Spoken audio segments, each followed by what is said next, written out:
Ambassador, I'll start with you if you don't mind. As the host of the next World Cup in 2030, which is going to be a historic event and a collaboration between Europe and Africa, tell us how that came about and tell us how excited you are to get going there.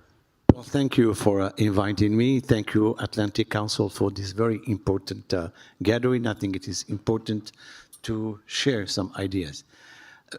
Morocco is not only hosting the World Cup, but also in a few weeks, the AFRICAN. It's a very important competition football at the level of my continent, Africa. You see, when a country hosts a World Cup, like Saudi Arabia in some years, it means that we have a story to tell to the world. And the story that my country is telling to the world is that it's that we are turned to create more ambition, more commitment, and more vision for our continent and for it. As far as the World Cup, the idea came, well, Morocco has presented himself for some other bids, but they lost. This one is very important. It's a historical one. First, this is the first one that two continents are working together, Africa and Europe. And this is, by itself, it is a strong message that we need to promote in this difficult world.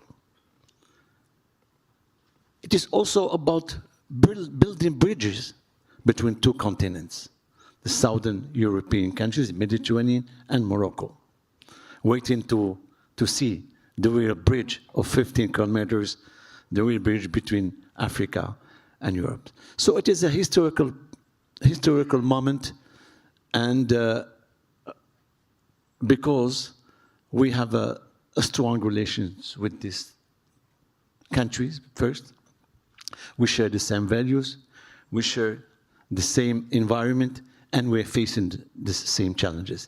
And football, as you said earlier, unites people.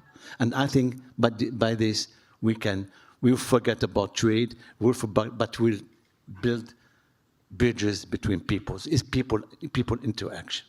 Yeah, exactly. I think Morocco did its own homework since a long time ago. We had a vision, thanks to the leadership of His Majesty King Mohammed VI. Since 2008, we have a clear roadmap. We have created the tools.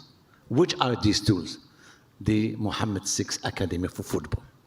We are now, and this is very important because today, the majority of many players in Europe, in the clubs, in the UK, in Saudi Arabia, in Spain, in France, came from this institution.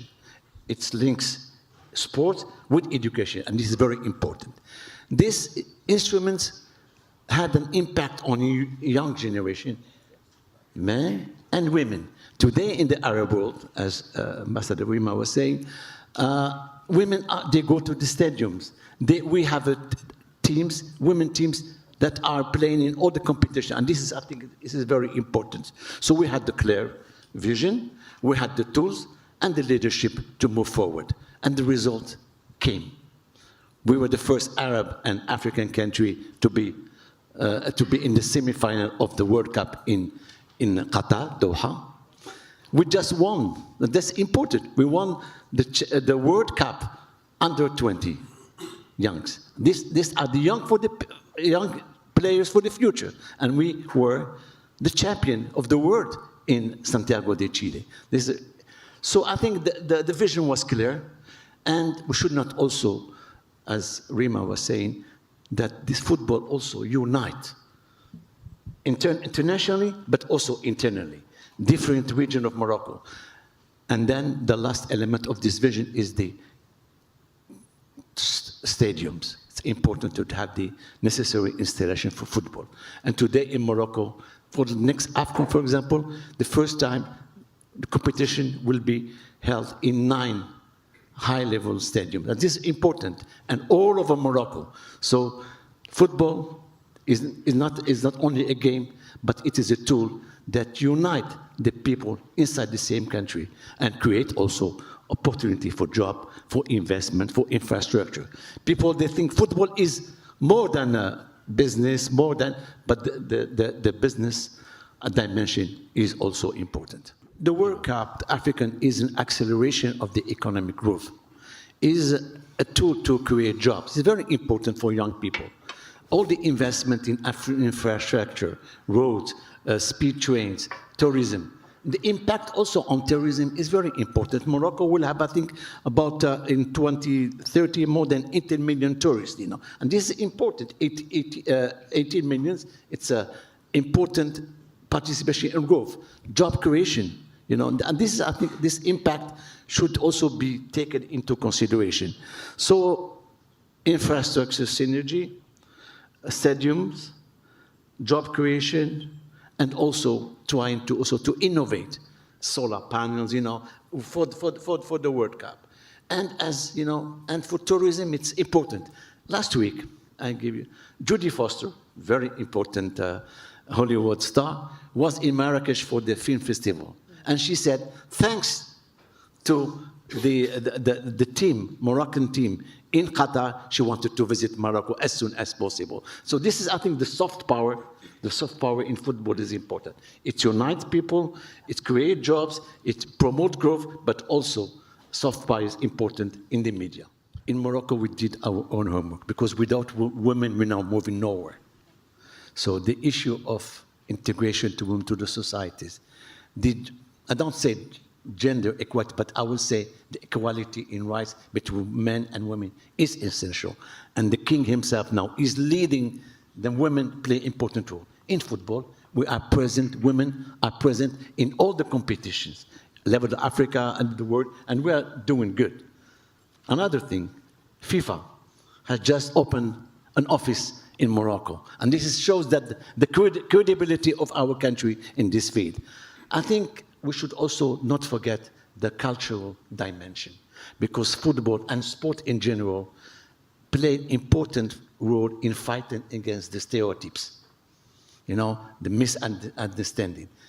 Today, if you see in the television, for example, majority of women are in the stadium watching football. It's crazy. It's something new. 20 years ago, we'd say no women in the stadiums. Today, the majority of Moroccan women are in the stadium watching and competing. And I think this is something important.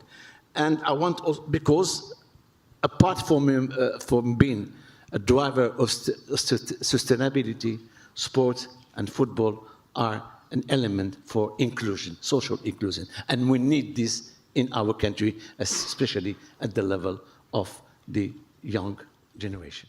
And our young generation today needs jobs, needs growth. And I believe that this kind of infrastructure in sport, the impact on tourism is important, and it will help our countries to integrate and to integrate more our young generation. And today, in Morocco, all the young people, they are looking at the example of Aguerd, of Bono, of Diaz, who play in Madrid, or who play, that they want to reach this kind of excellence in the sport. So, but I think it is a very important driver for growth, And I don't know how I will formulate it.